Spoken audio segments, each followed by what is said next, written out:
এখানে অবশ্যই double loop দিতে হবে, তারপর থেকে পর্যায়ক্রমে আমাদের সিঙ্গেল লুপ দিতে হবে। আর আরেকটা বিষয়, খুবই গুরুত্বপূর্ণ বিষয়, সেটা হচ্ছে ব্লক। আসসালামু আলাইকুম, আমি ইঞ্জিনিয়ার মোহাম্মদ সুলতান মাহমুদ। একটা সাইটে এসেছি যেখানে আমার 10 তলা বিল্ডিংয়ে একটা প্রজেক্টের একটা পাইলিং চলতেছে। আসেন আমরা পাইলিংয়ে কিছু বিষয় দেখি, সামনে আসি। প্রথমে যেটা দেখবো সেটা হচ্ছে আমাদের খাঁচা, পাইলিংয়ের খাঁচা। আমাদের এটা পাইলিং চলতেছে 10 তলা বিল্ডিংয়ের। অফ করছি। যেখানে পাইলিং আমাদের ডায়ামিটার হচ্ছে 20 ইঞ্চি।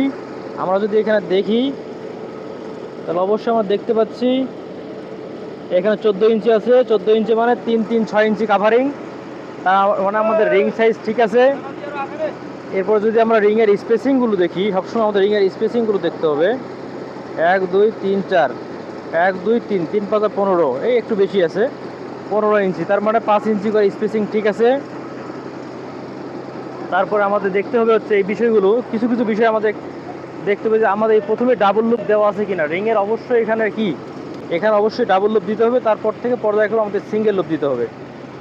আর আরেকটা বিষয়, খুবই গুরুত্বপূর্ণ বিষয়, সেটা হচ্ছে ব্লক।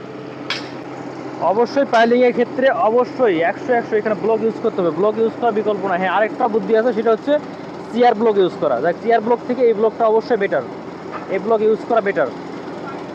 তারপর আমরা একটু সামনে যাই, দেখি আমাদের বোরিং হয়ে গেছে। তো বোরিং হওয়ার পরে যদি আমরা একটু সামনে গিয়ে দেখি যে আরেকটা বিষয় দেখতে হবে, সেটা হচ্ছে আমাদের ওয়াশ ঠিক আছে কিনা। অবশ্যই যদি কাদা মাটি জয় কঠিন হয়ে গেছে, ওয়াশ শেষ, সব পাইপ খুলতেছে, এখন খাঁচা ঢুকানো হবে। এখন ওয়েল্ডিং এর কাজ চলতেছে, 2 পাইলিং খাঁচার মধ্যে ওয়েল্ডিং চলতেছে।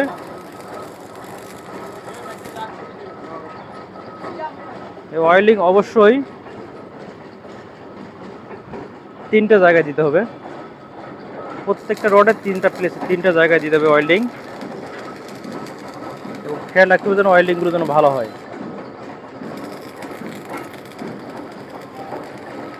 এটা তো ওয়েল্ডিং হয়নি তো, এটা হ্যাঁ নিচে যেতে হবে। হ্যাঁ,